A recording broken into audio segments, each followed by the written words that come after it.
Ahí pueden ver mi pantalla. Sí, doctora. Sí, se ve. Excelente. A ver. Listo. Ahí sí lo ven completo, ¿no? Sí, doctora. Buenísimo. Entonces vamos empezando porque es un tema un poco amplio. El tema de hoy es trastornos psicosomáticos. Vamos a tratar de hacer una comparación entre lo que es el CIE-11 y el DSM-5, ya que los criterios son diferentes y la nomenclatura también es diferente, entonces puede que se confundan. Por eso es importante tratar de esquematizarlo un poquito y que conozcan cuáles son los criterios de diagnóstico de cada uno de ellos. De repente para el examen se les va a poner casos clínicos, de modo de hacerlo más práctico también. Entonces, primero hay que definir lo que son los trastornos psicosomáticos. Es un término bastante amplio y que se refiere a ciertas condiciones en las cuales los factores psicológicos influyen de forma significativa en lo que vienen a ser síntomas ya físicos o en algún tipo de enfermedades ya orgánicas. Entonces, como ya todos sabemos, la mente impacta bastante en el cuerpo. Entonces, tanto el estrés, la ansiedad, depresión, emociones negativas pueden desencadenar a un tema de alguna enfermedad corporal, algún síntoma corporal real, o agravar también estos síntomas o mantenerlos. Hay que tener en cuenta que estos son síntomas reales, no es que el paciente finge o exagera por el problema mental, sino manifiesta de manera física ciertos síntomas totalmente reales y fuertes, y a veces hasta más fuertes que en otros, que, que, que en condiciones, digamos, no desencadenadas por un tema mental. Y es importante distinguir distintas situaciones dentro de lo que hablamos de síntomas psicosomáticos. Están las enfermedades médicas que se pueden exacerbar por el estrés o por factores mentales. Por ejemplo, si hablamos de psoriasis, asma, hipertensión, donde en contextos de estrés o de problemas o, digamos, mayores periodos de ansiedad, de depresión, se pueden exacerbar. Eso es un tema aparte, digamos, ¿no? Las enfermedades que se caracterizan por agravarse por temas mentales. Por otro lado, están los trastornos somatomorfos o de síntomas somáticos propiamente dichos, en los cuales una persona presenta síntomas físicos sin tener una base orgánica que se pueda identificar, o de repente estamos hablando de una respuesta psicológica que es desproporcionada ante ellos, digamos. Entonces, en este último grupo, el problema principal no es una patología médica en sí, como cuando hablamos de psoriasis o asma, sino la manera en que el paciente va a experimentar e interpretar sus síntomas corporales. No se trata, como les decía, de síntomas fingidos, excepto si hablamos de trastorno facticio, que lo vamos a ver más adelante.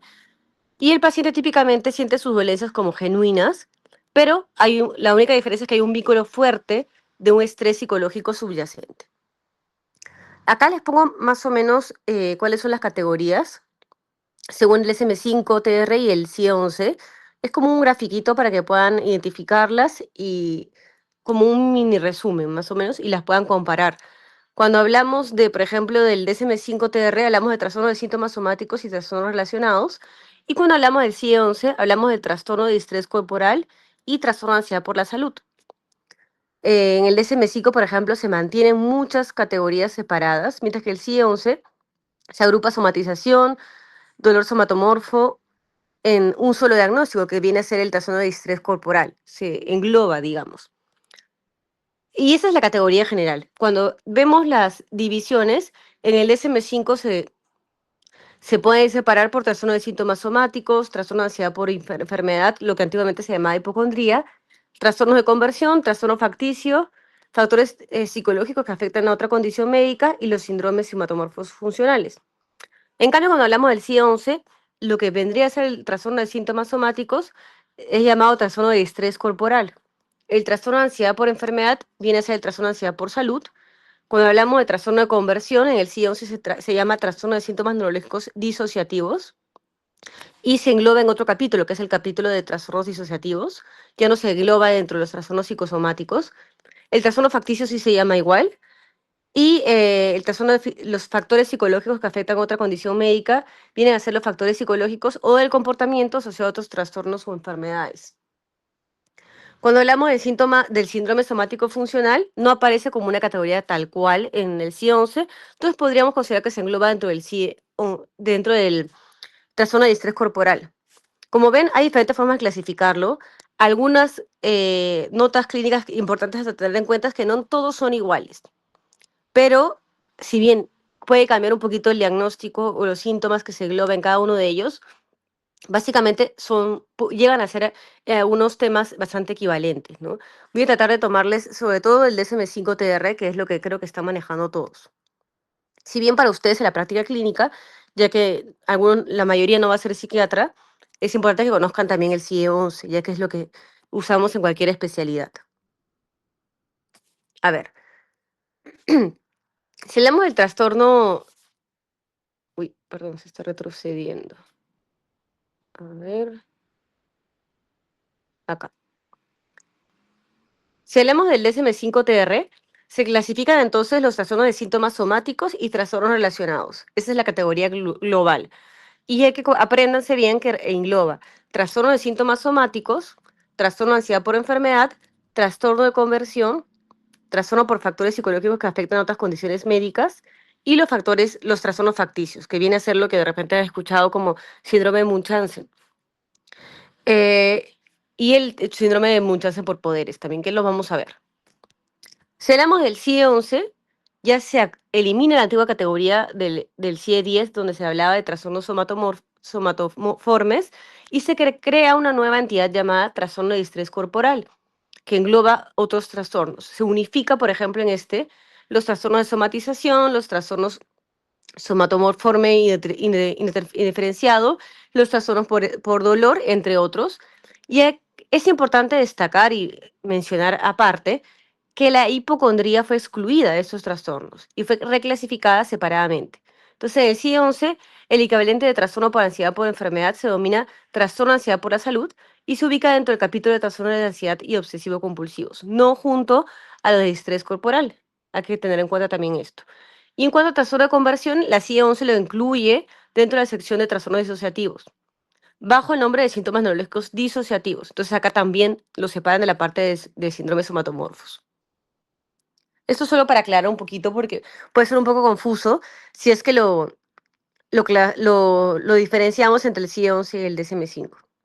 Cuando hablamos de trastorno de síntomas somáticos, que previamente en el DSM-4 se hablaba de trastorno de somatización, lo central acá va a ser la preocupación, la ansiedad y el tiempo y la energía empleados en cuanto a estos síntomas que vienen a ser desproporcionados. Incluye tener uno o más síntomas somáticos que causan malestar o dan algún problema significativo en la vida diaria. Hay pensamientos, sentimientos o comportamientos excesivos que están relacionados con los síntomas somáticos o asociados a la preocupación por la salud.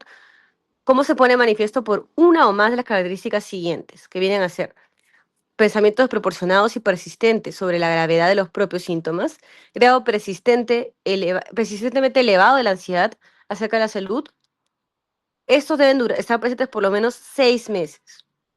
No es que un día, 2, 3 días presenten estos síntomas y ya voy a hacer el diagnóstico. Se ve más, por ejemplo, en mujeres, en bajo nivel educativo, bajo nivel socioeconómico y tendencia al neuroticismo, como rasgos de personalidad. Entonces, dentro de ese trastorno de síntomas somáticos, el paciente puede o no tener una enfermedad médica concurrente. No es que al tener una enfermedad médica concurrente voy a descartar el trastorno de síntomas somáticos. No. Acá lo distintivo viene a ser la respuesta del paciente. Si una preocupación, una ansiedad y una conducta de búsqueda médica que viene a ser desproporcionada y excesiva, dada la naturaleza de los propios síntomas, incluso si hay una patología menor, de repente psoriasis, algo, pero que la respuesta viene a ser ya excesiva, digamos. Allí, en el DSM-5 se introduce este diagnóstico fusionando y reemplazando categorías previas como el trastorno de somatización y el trastorno somatomorfe indiferenciado y el trastorno de dolor, como les explicaba antes. Digamos, ¿qué nos diferencia de antes, en categorías previas? Previamente se definía cuando había síntomas médicamente inexplicados. Digamos, se tenía que descartar que no haya nada físico. Ahora se hace un énfasis, se hace bastante énfasis en la idea de la sobreactividad cognitivo-emocional. Es decir, no es que tiene que haber una ausencia de una causa médica, sino acá la clave va a ser la respuesta sobreexagerada, sobredimensionada del paciente ante los síntomas o las lesiones que puede presentar. Los pacientes suelen vivir centrados en estos síntomas, consultan a numerosos especialistas y están bastante convencidos de tener una enfermedad. Es frecuente la comorbilidad con ansiedad, con depresión, y esto agrava obviamente la percepción del dolor y de los síntomas. A nivel interpersonal pueden desarrollar dependencia de cuidadores, de familiares, obteniendo cierta ganancia también de la atención médica continua. Sin embargo, esta búsqueda eh, obviamente va a llevar a tratamientos innecesarios, a procedimientos invasivos repetitivos, a veces puede llevar hasta iatrogenia, costos elevados, frustración, entre otros. Si comparamos el DSM-5 versus el DSM-5, que ya más o menos lo vimos en el cuadrito comparativo, la contraparte vendría a ser el trastorno de estrés corporal. Ambos comparten la idea de síntomas corporales, más atención y angustia excesiva. Ambos también eliminan el requisito de que sea inexplicado médicamente, lo cual se hablaba antes. Esto, ojo para el examen, porque ya no nos vamos a centrar en que sea inexplicado médicamente. Ojo. Si hay una enfermedad médica presente, siempre y cuando la respuesta del paciente sea claramente desproporcionada. Por ejemplo, una paciente cuya úlcera leve una úlcera leve que experimenta ansiedad incontrolable y dolor percibido extremo. Podría calificar si cumple los criterios psicológicos, por ejemplo. Esto evita estigmatizar al paciente diciendo que no tiene nada físico. En realidad, sí hay algo físico, sin embargo, la respuesta es sobredimensionada. Por ejemplo, acá hay que diferenciar dos cosas. La persona enferma adquiere justamente un grado de inocencia por sus síntomas, alivio de deberes incompatibles con su enfermedad y derechos al cuidado. Y eso se equilibra con la obligación de perseguir la salud junto con la ayuda de sus propios proveedores. Entonces viene a ser una ganancia primaria ante estos síntomas. Y también es importante, es una ganancia primaria e inconsciente. Y acá a la derecha le pongo a la izquierda, un pequeño grafiquito para que también puedan diferenciar las diferentes clasificaciones. Ahora, cuando hablamos de trastorno de ansiedad por enfermedad, viene a ser la preocupación por la idea de tener o contraer una enfermedad grave. Y acá se divide en el SM5 como búsqueda de atención y evitación de atención. Hay presencia o ausencia de enfermedad somática, pero va a ser irrelevante si es que hay o no hay. El quid, y lo importante acá es la naturaleza desproporcionada de la ansiedad del paciente. El trastorno de ansiedad por enfermedad se caracteriza por una preocupación persistente por tener o poder contraer una enfermedad médica grave, usualmente que la palabra grave es importante, y usualmente sin que hayan síntomas que lo justifiquen. No es que haya un síntoma compatible con una enfermedad grave, sino que el paciente está convencido que está gravemente enfermo. A diferencia del anterior, en este trastorno los síntomas físicos están ausentes, no como el otro que sí habían síntomas, o son síntomas muy leves, pero el paciente vive con ese temor intenso a estar enfermo, con la convicción que está enfermo. Y incluso síntomas muy leves o sensaciones muy leves las empiezan a interpretar como inicio de una enfermedad grave. ¿Cuáles son los criterios diagnósticos según el DSM-5? Preocupación y temor de padecer una enfermedad seria. El individuo va a estar convencido o muy temeroso o muy reactivo o preocupado por contraer o tener una enfermedad grave, ya sea cáncer, ELA, VIH, incluso si no tienen síntomas. Escasa nula sintomatología somática, ¿no? Si hay síntomas, vienen a ser menores, molestias comunes, gases, sensaciones muy leves, ¿no? Y la inquietud del paciente se centra más en las implicancias catastróficas, la interpretación catastrófica que le puede dar a estos síntomas.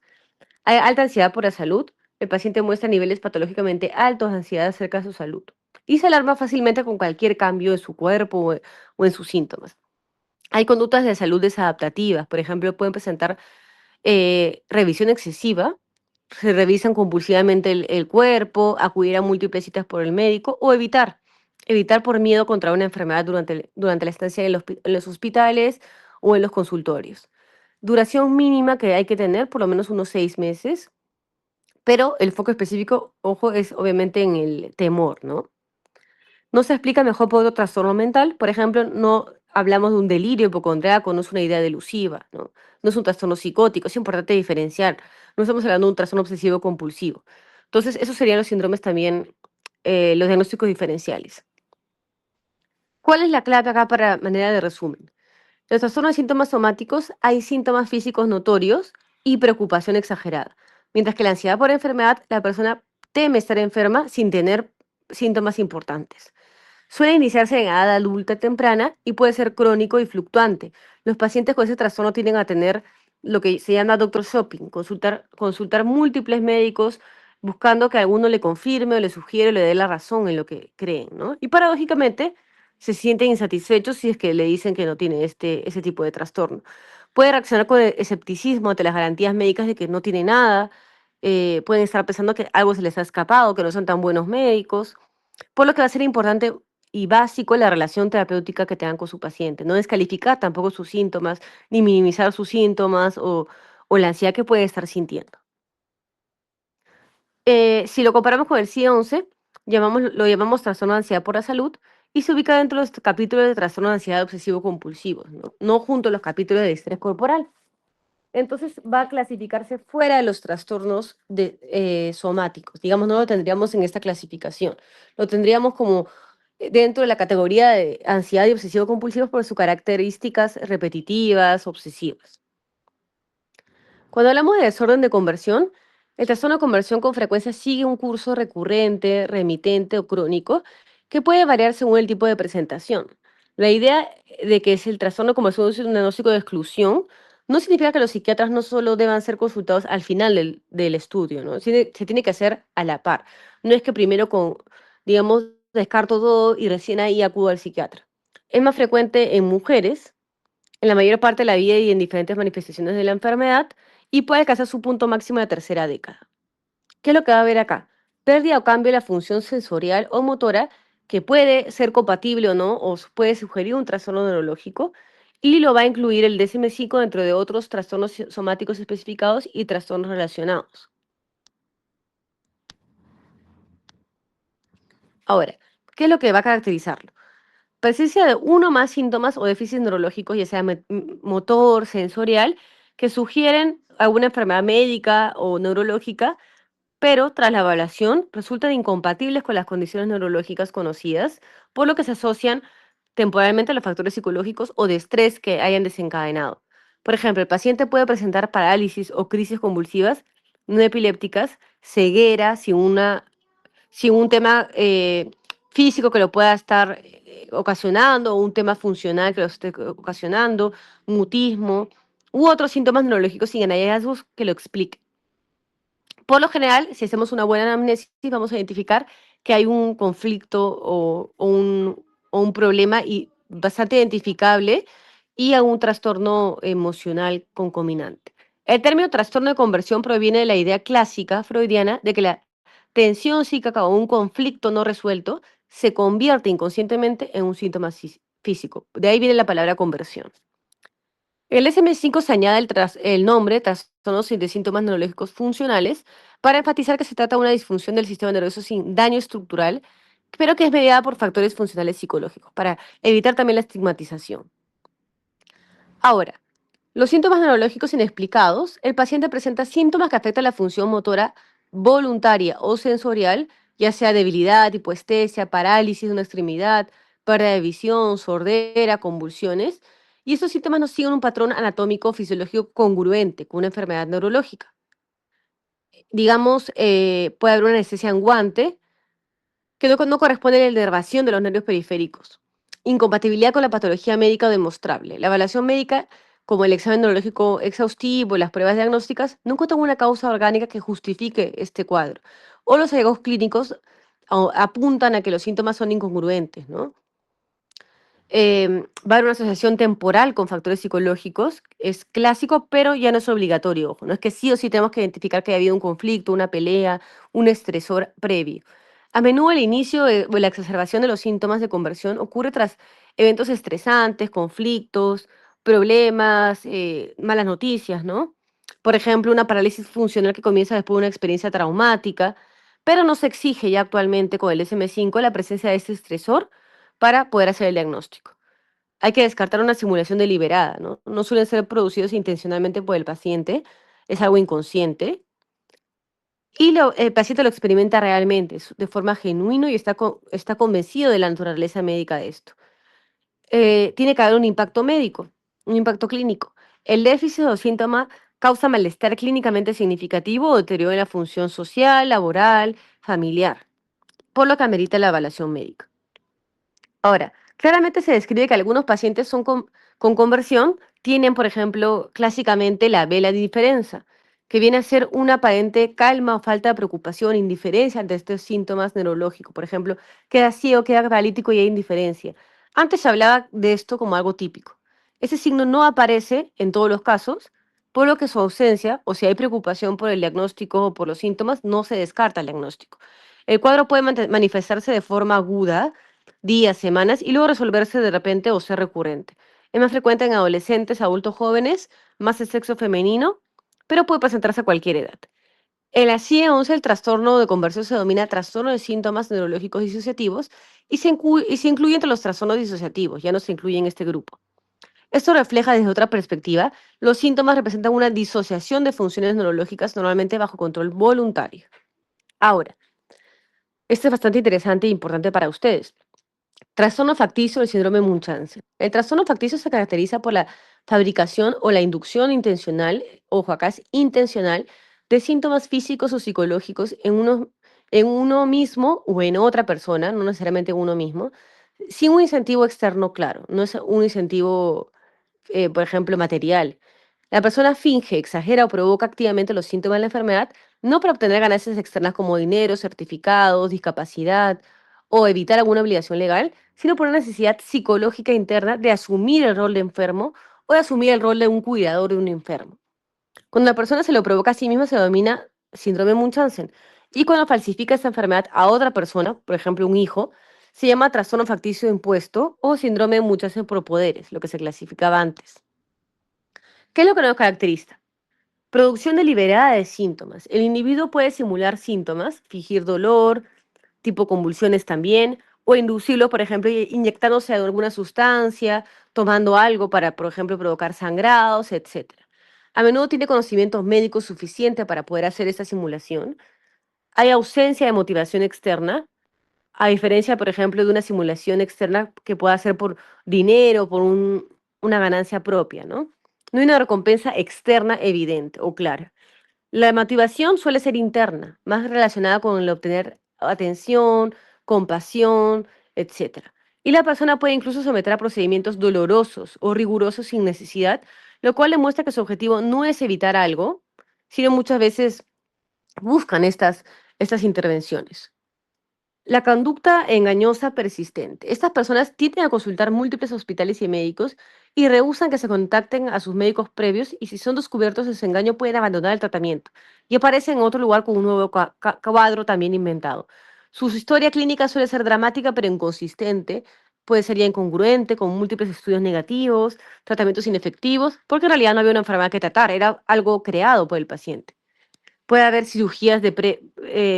cicatrices por cirugías innecesarias, apendicectomías innecesarias, y el comportamiento no se explica por algún tipo de delirio, psicosis o alguna otra enfermedad mental que explique mejor estos síntomas. Puede ser impuesto a otro, generalmente como parte de sus cuidadores, por ejemplo, una madre hacia un hijo, hacia un esposo enfermo, y esos casos se considera ya una forma de maltrato grave, aparte de ser un trastorno mental. Los individuos con ese trastorno suelen tener una necesidad profunda de atención y cuidadores y asumir el rol de enfermo que le provee una identidad y les permite recibir cuidado. Hay que diferenciarlo del trastorno de la simulación, en la cual la persona tiene un motivo claro: evitar la cárcel, obtener una sensación económica, conseguir drogas, conseguir fármacos, mientras que el trastorno facticio la motivación es interna, es netamente psicológica. Ambas condiciones implican una conducta intencional, consciente, pero la simulación se ubica fuera de la psicopatología, no lo consideramos acá un trastorno mental. El manejo de trastorno facticio es desafiante. No existen tratamientos claramente efectivos al día de hoy y muchos pacientes rechazan la intervención psiquiátrica a ser confrontados ante esta posibilidad. Lo ideal es una aproximación empática, evitar acusaciones directas para evitar que el paciente deje de acudir a buscar ayuda, ofrecer ayuda y en caso de un trastorno facticio impuesto a otro, es importante y vital proteger al niño, a la persona implicada, ya sea por vía legal, ya que esto llega a considerarse un maltrato infantil o abuso. Entonces, en este caso, se rompe la confidencialidad y se debe avisar. ¿Cuáles son los diagnósticos diferenciales? Siempre descartar con cuidado una enfermedad médica subyacente. Esto implica una evaluación clínica completa, pruebas pertinentes, antes de atribuir a los síntomas de frente a la causa psicológica. Un error, por ejemplo, acá es pasar por alto una patología orgánica, ya que puede tener consecuencias graves. Entonces, el trastorno de síntomas somáticos como SOR suele ser de exclusión, pero la evaluación va a ser importante que se haga a la par. ¿Por qué? ¿Qué pasa si hay alguien que realmente tiene muchos problemas psicológicos, ansiedad, estresores, pero realmente está teniendo un infarto? Y tenemos factores de riesgo que están jugando un rol importante y automáticamente lo catalogo como un problema mental o como una crisis de pánico. Entonces va a ser vital también no estigmatizar, no catalogar o etiquetar de frente sin haber hecho un descarte. La diferencia está en el foco principal entre los trastornos. En el trastorno de pánico, por ejemplo, la palpitación y sudoración ocurren en las crisis súbitas de terror, seguidas de miedo a nuevas crisis, no de preocupación crónica por tener una enfermedad cardíaca, o en la depresión, por ejemplo, puede haber múltiples dolores físicos, pero acompañados de otros síntomas como anedonia, ánimo bajo, ¿no? Si es que entonces los síntomas no se explican mejor por otro trastorno primario, ya sea depresión, psicosis, ansiedad, ahí es donde hay que hacer nuestro diagnóstico diferencial adecuado. Cuando hacemos el diagnóstico diferencial entre una simulación real y unos trastornos psicosomáticos, el punto crucial va a ser distinguir los trastornos psicosomáticos de la simulación deliberada. La simulación deliberada, la persona busca conscientemente o finge o exagera los síntomas para un beneficio tangible, como les comentaba, ¿no? Un paciente, una persona que mata a su pareja y de pronto quiere fingir que estaba en una crisis o un episodio psicótico y las voces le decían que lo haga, ¿no? Va a simular los síntomas, va a tratar de imitar los síntomas que él cree que corresponden a alguna enfermedad. Y esta no se considera de ninguna manera un trastorno mental. Y los trastornos neurológicos funcionales. Dentro de los diagnósticos diferenciales del trastorno de conversión se debe diferenciar entre condiciones neurológicas, epilepsias, convulsiones, esclerosis múltiple, alguna paresia, parestesia, etcétera, a un trastorno neurológico funcional. Siempre hay que hacer un descarte con neurología. Listo, chicos, gracias.